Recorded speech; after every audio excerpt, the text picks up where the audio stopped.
Assalamualaikum warahmatullahi wabarakatuh. Halo teman-teman, kami dari kelompok 2 akan mempresentasikan hasil laporan praktikum kita, yaitu acara 2.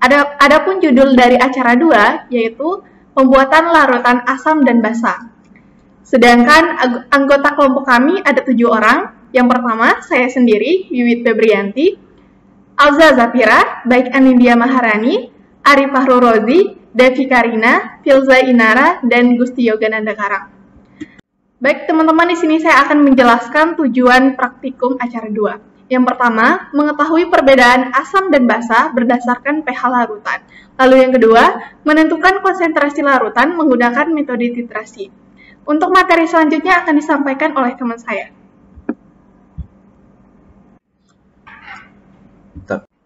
Saya Gusti Yogananda Karang akan melanjutkan presentasi yang tadi. 2. Landasan teori. Larutan adalah campuran zat-zat homogen yang memiliki konsentrasi merata atau serba sama di seluruh bagian volumenya.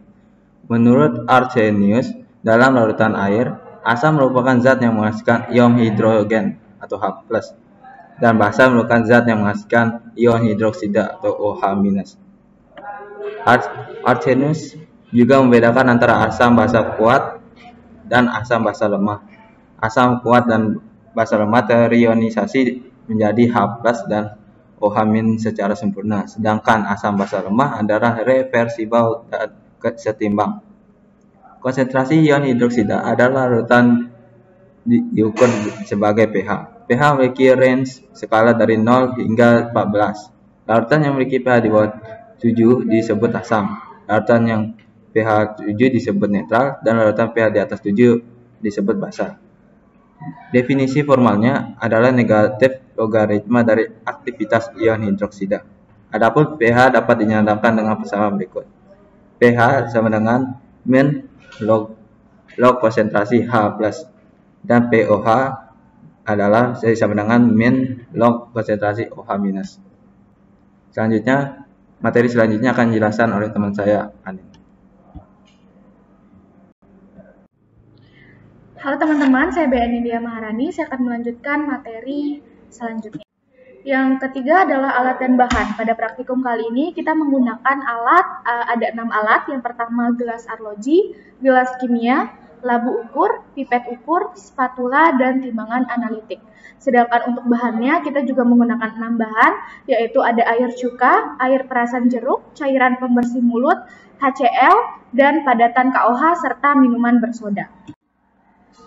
Adapun langkah kerja, kita di sini menggunakan 2 langkah kerja. Yang pertama langkah kerja pembuatan larutan KOH, di mana langkah pertamanya adalah timbang padatan KOH menggunakan timbangan analitik sehingga beratnya menjadi 1,4 gram. Selanjutnya masukkan padatan ke dalam gelas kimia yang berukuran 100 ml, lalu larutkan padatan dengan menggunakan aquades secukupnya, dan masukkan larutan ke dalam labu ukur 25 ml. Selanjutnya, tambahkan aquades sampai dengan tanda batas labu ukur dan ulangi prosedur dengan masing-masing 0,7 dan 0,35 gram padatan KOH. Yang kedua, yaitu ambil 12,5 ml larutan HCl, lalu masukkan larutan ke dalam labu ukur 25 ml, lalu masukkan aquades sampai dengan tanda batas labu ukur, kocok atau homogenkan larutan, dan ulangi prosedur dengan masing-masing 2,5 dan 1,25 ml volume HCl. Untuk mengetahui pH dari larutan yang sudah kita buat, kita bisa menggunakan langkah kerja seperti berikut, yaitu masukkan 1 lembar pH stick ke dalam larutan KOH, cocokkan warna pH stick dengan interval warna pada sampel kemasan pH stick, dan catat nilai pH berdasarkan pengukuran pada lembar hasil pengamatan. Dan untuk yang terakhir, ulangi prosedur dengan sampai HCl, minuman bersoda, air cuka, air perasan jeruk, cairan pembersih mulut. Terima kasih. Untuk materi selanjutnya akan disampaikan oleh teman saya.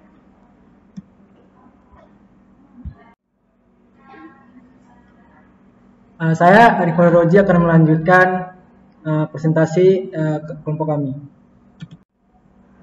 Dari tabel hasil pengamatan yang kita lakukan dengan larutan yang diuji, minuman bersoda, pH percobaan 4. perasan jeruk dengan pH percobaan 2, cairan pembersih mulut dengan pH percobaan 4, dan air cuka dengan pH percobaan 2. Langkah kerja pertama dengan pembuatan KOH. KOH 1,4 gram didapatkan hasil pH titrasi 13 dan pH stick 13. Yang kedua, KOH dengan 0,7 gram didapatkan pH titrasi 12,7 dan pH stick 13. Dan yang ketiga dengan KOH 3,5 gram didapatkan pH titrasi 12,4 dan pH stick 13. Yang kedua dengan langkah kerja dengan pengenceran HCl. Yang pertama dengan HCl 12,5 ml didapatkan pH titrasi 0,3 dan pH stick 1. HCl 2, ml didapatkan pH titrasi 1 dan pH stick 2. Kemudian dengan HCl 1,25 ml didapatkan pH titrasi dan pH stick 1, pH titrasinya 1,3. Sekian dari saya. Kemudian nanti dilanjutkan teman saya selanjutnya.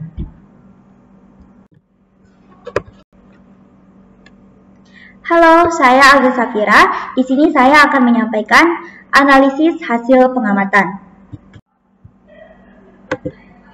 Yang pertama, pembuatan larutan KOH. Untuk KOH dengan massa 1,4 gram, dapat kita cari konsentrasinya dengan menggunakan rumus massa dibagi mR dikali 1000 ml dibagi dengan volume KOH yang digunakan pada praktikum ini. Sehingga M sama dengan 1,4 gram yang merupakan massa dari KOH dibagi dengan 56 yang merupakan mR dari KOH dikali dengan 1000 ml dibagi dengan 25 ml sehingga diperoleh hasil akhir dari konsentrasi KOH adalah 0,1 molar. Selanjutnya untuk KOH dengan massa 0,7 gram dapat diperoleh konsentrasinya dengan menggunakan cara yang sama seperti yang di atas sehingga diperoleh hasil akhir konsentrasi dari KOH 0,7 gram yaitu 0,05 molar. Untuk KOH dengan massa 0,35 gram dapat kita cari dengan rumus yang sama juga sehingga diperoleh konsentrasinya yaitu 0,025 molar. Selanjutnya yaitu pengenceran larutan HCl. Untuk HCl dengan volume 12,5 ml dapat kita cari konsentrasi setelah pengencerannya dengan rumus M1 dikali M2 sama dengan V1 dikali V2. Yang mana pada praktikum kali ini kita menggunakan HCl 12,5 ml dengan molaritas 1 molar. Kemudian volume labu ukurnya yaitu 25 ml. Sehingga untuk mencari konsentrasi setelah pengencerannya dapat dimasukkan dari data yang telah diketahui yaitu 1 molar dikali dengan 12,5 ml dibagi dengan 25 ml sehingga diperoleh konsentrasi pengencerannya yaitu 0,5 molar. Selanjutnya untuk HCl dengan volume 2,5 ml dapat dicari dengan langkah yang sama sehingga diperoleh hasil akhir dari konsentrasi HCl 2,5 ml setelah pengenceran yaitu 0,1 molar. Dan untuk HCl 1,25 ml konsentrasi setelah pengencerannya dapat kita ketahui juga dengan cara yang sama sehingga diperoleh hasil akhirnya yaitu 0,05 molar.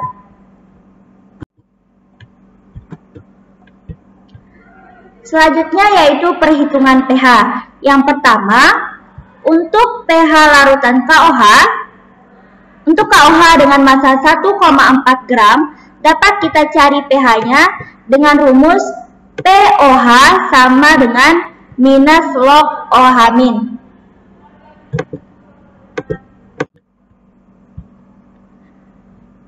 Kemudian konsentrasi OH min ini dapat kita temukan dengan cara mengalikan molaritas dari KOH dikalikan dengan derajat ionisasi. Sehingga konsentrasi OH min sama dengan 0,1 dikali 1 sama dengan 0,1. Kemudian 0,1 ini akan kita masukkan ke rumus yang tadi yaitu POH sama dengan minus log OH min. Sehingga POH sama dengan minus log 0,1 sama dengan 1. Kemudian pH-nya dapat kita cari dengan mengurangkan pKw dikurangi pOH, di mana nilai pKw adalah 14 dan nilai pOH yang telah kita cari tadi yaitu 1, sehingga pH sama dengan 14 minus 1 yaitu 13. Kemudian untuk KOH 0,7 gram dapat dicari. Kemudian pH untuk KOH 0,7 gram dapat kita cari dengan langkah yang sama seperti tadi, sehingga diperoleh hasil akhir dari pH-nya yaitu 12,7. Dan untuk KOH 0,35 gram, pH-nya dapat kita peroleh dengan cara yang sama juga, sehingga diperoleh hasil akhir yaitu 12,4.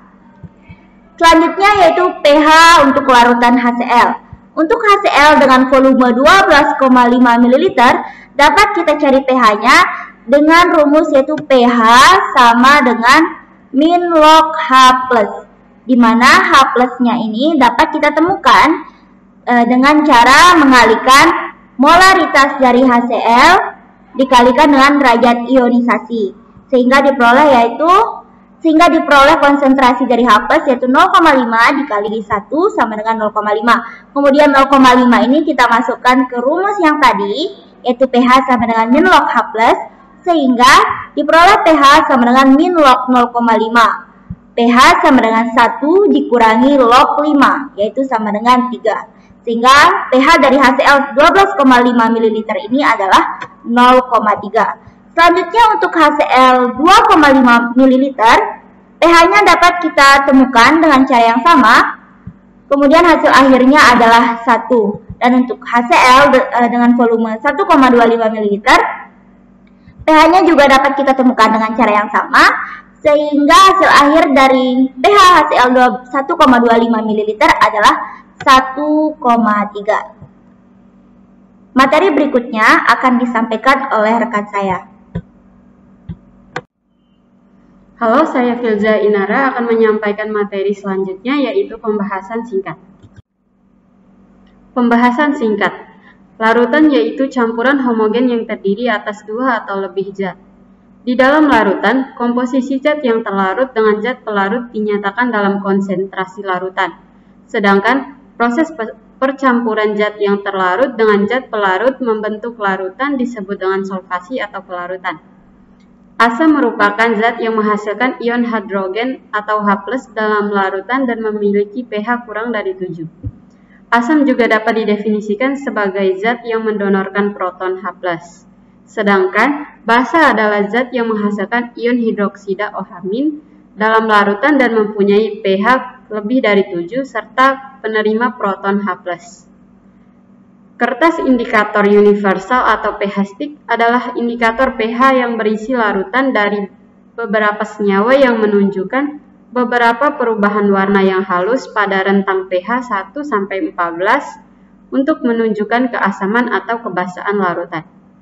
Untuk mengukur pH larutan dengan menggunakan kertas indikator universal, cukup dengan mencelupkan kertas indikator ke dalam larutan pH larutan yang akan diuji dan dapat diketahui setelah menentukan skala indikator yang dianggap paling cocok dengan warna kertas indikator universal.